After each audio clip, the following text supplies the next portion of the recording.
Good morning students. जैसा कि कल हमने पढ़ा था कि prokaryotic cell and eukaryotic cell. Prokaryotic cell में हमने एग्जांपल ली थी बैक्टीरियल सेल्स, वेयरएज हमने कहा था यूकैरियोटिक सेल्स आ जाएंगे except all the cells like bacteria और ब्लू ग्रीन एल्गा जो होते हैं उनके बगैर जितने भी हैं वो यूकैरियोटिक सेल्स आती हैं। जो हमारी प्लांट सेल और एनिमल सेल है वो भी यूकैरियोटिक सेल आएगी।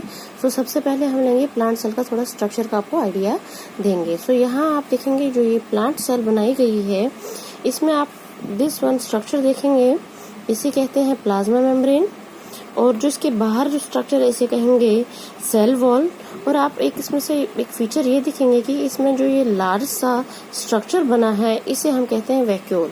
और ये याद रखना है आपने, प्लांट सेल में एक सिंगल लार्ज वैक्यूल प्रेजेंट होता है इन द मिडल।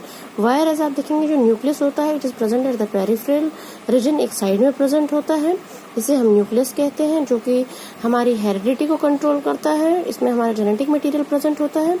और आप देखेंगे ये यहाँ पे एक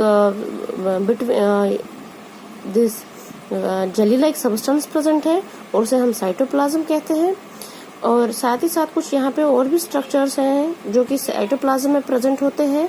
वो कौन कौन से आ जाएंगे हमारे, वो हमारे माइटोकॉन्ड्रिया आ जाता है। और वन मोर थिंग जो आपने याद रखनी है, प्लांट सेल्स में हमारे प्लास्टिड्स होते हैं और उनमें से एक प्लास्टिड जो है एक टाइप है उसे हम कहेंगे क्लोरोप्लास्ट। क्लोरोप्लास्ट जो है ये इम्पोर्टेंट प्लास्टिड है। इसमें हमारे क्लोरोफिल पिगमेंट प्रेजेंट होते हैं जो कि हमारा फोटोसिंथेसिस में काम आता है।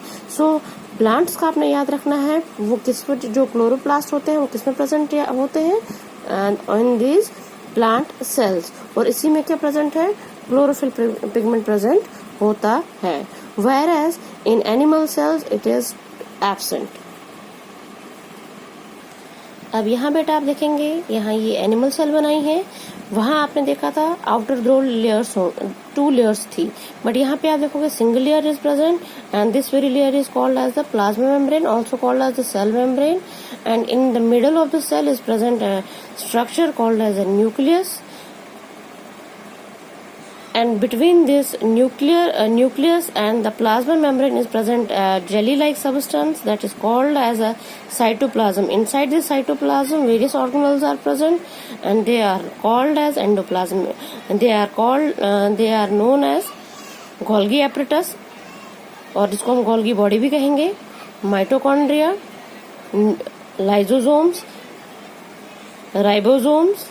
हमने देखा क्या था कि जो prokaryotic cell like bacterial cell है उसमें जो राइबोसोम्स थे वो 70s थे, whereas in case of eukaryotic cell 80s this ribosomes are present. जैसे कि हमने उस टाइम कहा था एस क्या है, एस सेडिमेंटेशन कोफिशिएंट है या स्टेडबर्ग कोफिशिएंट है जिसने ये डिस्कवर किए हुए थे।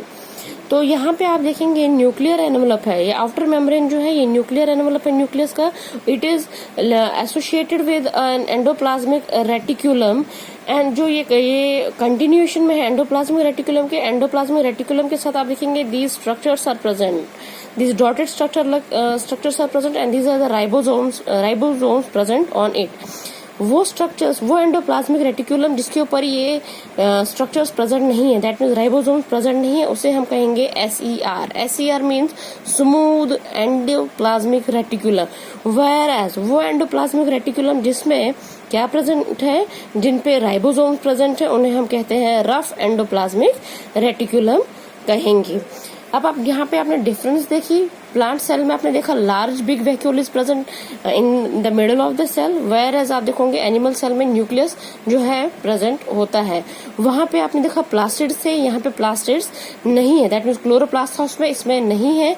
और एक चीज जो आपने उसमें देखी उसमें सेल वॉल थी, प्लांट सेल्स में सेल वॉल थी, यहाँ पे सेल वॉल प्रेजेंट नहीं